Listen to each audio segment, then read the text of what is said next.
Bonjour, le cours qu'on va faire aujourd'hui, on va parler du bâton de Moshe. Maté Moshe, le bâton de Moshe. Il faut savoir que dans toute la Torah, le bâton de Moshe, on le retrouve 12 fois. Dans Parashat Shemot, on voit le bâton de Moshe au moment qu'Akadosh Baruch Hu se dévoile à Moshe dans le Sne. Là-bas, Akadosh Baruch Hu demande à Moshe Rabbeinu de jeter le bâton. Et Moshe Rabbeinu, il jette le bâton. C'est une fois. Dans Parashat Va'era, on voit le bâton là-bas 4 fois. Dans Parashat Bo, on voit une seule fois.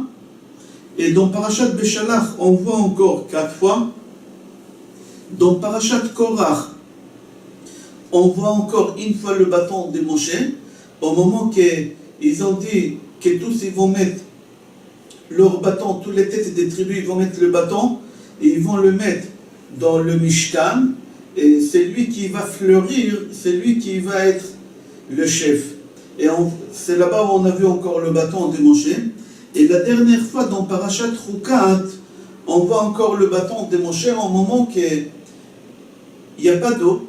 Akadosh Baruch Hu dit à Moshe Rabbeinu de parler au rocher, et Moshe il frappe le rocher avec le bâton. Total, on voit que le bâton de Moshe, il était rappelé dans la Torah pendant 12 fois. La question qu'on se pose, d'où il vient ce bâton-là? C'est quoi l'histoire de bâton de Moshe? Dans Pirkei de Rabbi Eliezer, Perek Mem, là-bas c'est marqué que Rabbi Levi dit que ce bâton, Kadosh Baruch Hu, il l'a créé vendredi avant Shabbat. Il y a une Mishnah dans Pirkei Avot, je pense le 5e chapitre, c'est marqué là-bas Asara Dvarim Nivreu Be'erev Shabbat. On va les citer tout à l'heure. Il y a 10 choses qu'Akadosh Baruch Hu, il les a créées juste avant Shabbat. Quelques minutes avant Shabbat, Akadosh Baruch Hu, il a créé 10 choses. Et parmi ces 10 choses qu'Akadosh Baruch Hu, il a créées, Akadosh Baruch Hu aussi, il a créé le bâton de Moshe. Le bâton de Moshe, Akadosh Baruch Hu, il l'a créé avant Shabbat et il l'a donné à Adam Arishon au moment qu'il était au paradis. Et Adam Arishon, il a travaillé la terre au paradis avec le bâton de Moshe. Adam, il a passé à Chanoch, Chanoch, il a passé à Metushelach, Metushelach, il a donné à Noach, Noach, il a transmis à son fils Shem, Shem, il a transmis à Avraham Avinu, Avraham Avinu a transmis à Yitzhak, Yitzhak, il a transmis à Yaakov, Yaakov, il a transmis à Yosef. Yosef, il a pris avec lui ses bâtons. Au moment qu'il s'est trouvé en Égypte, il a gardé ce bâton avec lui. Au moment que Yosef il est mort, tous les Égyptiens, ils ont rentré dans la maison de Yosef et chacun, il a pris quelque chose. Yitro, il a trouvé ce bâton et il l'a pris pour lui. Il s'est sauvé avec Midian. Et Midian, il a pris ce bâton, il l'a planté dans son jardin, parce qu'il ne comprenait pas ce qui est marqué dans ce bâton. Là-bas, il y a une marloque, et tout à l'heure on va dire, il y en a qui disent que c'était marqué là-bas, les Aseret Hamakot Berachet Tevot, Datsach Adash Be'achav. On va dire ça tout à l'heure, seulement j'ai fini, qu'est-ce qu'il dit, Pirkei de Rabbi Eliezer. Pirkei de Rabbi Eliezer dit, qu'Yitro, il a pris ce bâton et il l'a planté dans le jardin chez lui à la maison. Et personne au monde, il a pu arracher ce bâton. Personne au monde. Personne au monde, il a pu lire ce qui est marqué là-bas ou comprendre ce qui est marqué là-bas. Au moment que Moshe Rabbeinu, il est rentré chez Yitro à la maison, il est rentré dans son jardin, il a vu le bâton. Et il a lu là-bas, qu'est-ce qui est marqué, en lisant, il a pris le bâton comme quelqu'un, il arrache une herbe avec une facilité extraordinaire. Pirkei de Rabbi Eliezer, donc Perek même dit qu'il y a des gens très très forts. Ils sont venus, ils ont arraché pendant des années, ils ont essayé d'arracher pour pouvoir se marier avec la fille de Yitro, parce que Yitro, il a dit, c'est lui qui arrive à arracher, à déterrer ça, je lui donne ma fille, personne n'a réussi. Et mon cher Rabbeinu, il rentre à la maison chez Yitro, il lit, et pas seulement il lit, il prend le bâton de la terre, on dirait quelqu'un qui l'arrache une herbe. Yitro, il a vu ça, et tout de suite il a dit, c'est lui le sauveur des béné Israël en Égypte. Et c'est pour cela qu'il lui a donné sa fille Tzipora pour femme. Jusqu'ici, Pirkei de Rabbi Eliezer. Dans Yalkut Shimoni, Siman Kuf Samer Chet, dans Parashat Shemot dit que Moshe Rabbeinu, il est arrivé à la maison de Yitro à l'âge de 67 ans.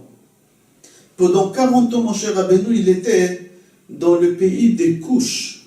Et à l'époque, le pays des Couches, il était en guerre. Et Yitro avec Midian. Et Yitro, au moment qu'il a vu Moshe Rabbeinu venir chez lui des Couches, il a eu peur que Moshe Rabbeinu, c'est un espion.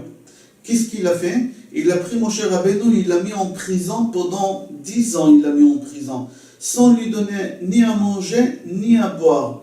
Et la fille d'Yitro Tzipora, en cachette pendant ces 10 années, elle ramenait à manger à Moshe Rabbeinu en prison. Après 10 ans, la fille Tzipora demande à son père, papa, qu'est-ce qui se passe avec ce bonhomme que tu l'as mis en prison il y a 10 ans? Il a dit, c'est sûr et certain qu'il est mort. Un homme ne peut pas résister autant de temps sans manger et sans boire. Et il lui dit, papa, viens quand même, on va aller voir, peut-être il est vivant. Tu sais, ce peuple-là, ils ont eu tellement de miracles. Regarde, Abraham Avinu, ils l'ont jeté dans la fournaise, il est sorti vivant. Et elle lui a raconté plein des histoires que nos ancêtres, ils ont eues. Et il lui a dit, ce peuple-là, il a l'habitude d'avoir des miracles. Au moment que sa nuque est devenue en marbre, alors son père lui a dit, viens, on va aller voir. Ils ont parti, et ils ont vu Moshe Rabbeinu en train de prier. Et trop, quand il a vu ça, tout de suite, il a fait sortir Moshe Rabbeinu des prisons. Il l'a lavé, il l'a rasé, il l'a ramené chez lui à la maison. Au moment que Moshe Rabbeinu rentre chez Yitro à la maison, il sort vers le jardin pour prier à Akadosh Baruch Hu et pour le remercier à Akadosh Baruch Hu pour le miracle qu'il a fait, qu'il est resté pendant 10 ans vivant là-bas, avec le peu de nourriture que la fille d'Yitro lui ramenait. Et maintenant il est sorti vivant, il est parti faire une prière. Au moment qu'il a fait cette prière, il a vu par terre planté un bâton, mais il était en forme d'une pierre précieuse qu'on appelle saphir. Il était planté là-bas. Moshe Rabbeinu, il s'est approché et il a vu le vrai nom de Hachem qui est marqué là-bas. Il a vu là-bas plein de choses qui ont été marquées et il les a lues et à voix haute, et en même temps il a arraché le bâton. On dirait quelqu'un qui arrache des herbes. Et là-bas on dit que ce bâton-là, au moment que Moshe Rabbeinu il a pris, il a compris, comme Pirkei de Rabbi Eliezer, que c'est lui le sauveur des bénis Israël, il lui a donné Tzipora, sa fille.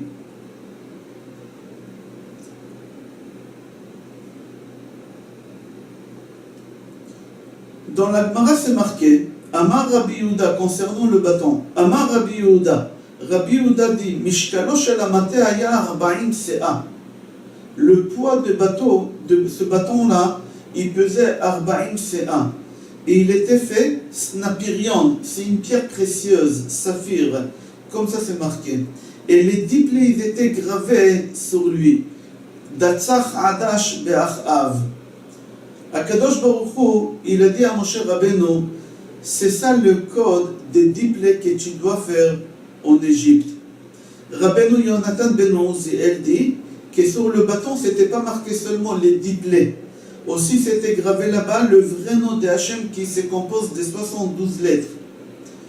C'était marqué aussi là-bas les 10 plaies, les 4 patriarches, les 6 matriarches, Sarah, Rivka, Rachel, Léa, Zilpa et Bilha aussi, ils étaient marqués là-bas, et les 12 tribus. Jusqu'ici, c'est Rabbeinu Yonatan ben Uziel. Maintenant, dans la Torah, on n'appelle pas le bâton de Moshe bâton, comme c'est marqué Makel chez Yaakov Avinu. Chez Yaakov Avinu, c'est marqué Ki bemakle avarti et Yarden. Makel. Et ici, c'est marqué Maté. Pourquoi? On répond parce que Maté, ça veut dire guider. Avec ce bâton-là, Moshe Rabbeinu, il a réussi à faire guider les yeux des bénis Israël vers Akadosh Baruch Hu, vers leur Père qui se trouve dans le ciel. C'est pour ça qu'on l'appelle Maté, Maté Lachon Hataya, guidé. et pas bâton. Comme c'est marqué, comme il fallait l'appeler, c'était un vrai bâton. Mais on ne l'a pas appelé bâton, on a changé le nom parce que le but de ce bâton-là, de Yitro, de Moshe Rabbeinu, c'était pour faire guider les yeux des bénis Israël vers Hachem. Venez, on va lire la Mishnah dans Maxime de nos pères, 5e chapitre, je pense. C'est marqué comme ça. Asara dvarim nivreu be'erev Shabbat ben hashmashot. 10 choses à Kadosh Baruch Hu, il a créé vendredi soir, avant le coucher du soleil. Ve'elu et les voici. Pi haaretz, la bouche de la terre. Pi habe'er, la bouche des puits. Et pi haaton, et la bouche de l'ânesse. L'ânesse de Balak. Maintenant, dans Parashat Balak de Bilam. Maintenant, on ne va pas rentrer maintenant pi, 3 fois pi, d'après la Kabbalah, c'est un nom d'un ange très important. C'est pas pour rien, c'est marqué les 3 qui sont côte à côte, pi habe'er, pi haaretz et pi haaton. On continue, la 4e chose, Akeshet, l'arc-en-ciel. Haman, la manne qu'on a mangé pendant 40 ans dans le désert. Amaté, le bâton de Moshe. Ashamir, le petit ver de terre que Shlomo HaMelech il a construit Yerushalayim et le Beth Amikdash avec. Aktav, l'écriture, la façon d'écriture qu'ils étaient écrits, les tables de la loi, c'était miraculeux. Hamirtav, les tables de la loi,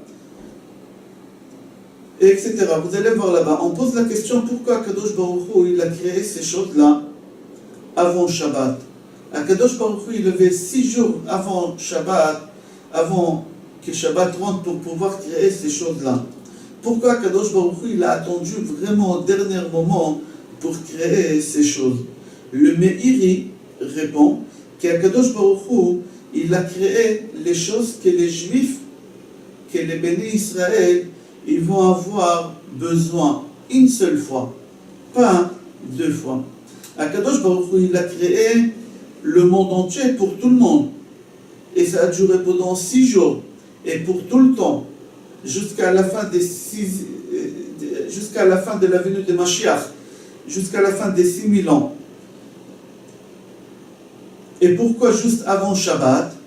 Pour nous montrer que même Shabbat elle-même, elle a été créée que pour les Juifs. Un goy qui fait Shabbat, Chayav Mita, il faut le tuer. Un goy, il n'a pas le droit de faire Shabbat comme c'est marqué ou Bemnuchato lo ishkenu arelim. Akadosh Baruch Hu, il a créé les 10 choses juste à côté de Shabbat pour dire ces 10 choses, c'est que pour les bénis Israël et Shabbat aussi, c'est que pour les bénis Israël. C'est pour ça qu'Akadosh Baruch Hu, il a attendu au dernier moment pour créer ces choses-là. Il y a une autre réponse, il y en a qui disent les choses qu'on les a utilisées une seule fois et pas 2 fois, Akadosh Baruch Hu, il les a créées vendredi avant Shabbat. Voici l'histoire de bâton de Moshe, d'où il vient, comment Moshe l'a retrouvé et pourquoi on l'a appelé Maté. Je vous souhaite bracha ve'atzlacha, besorot tovot, yeshuot benechamot et kol tov.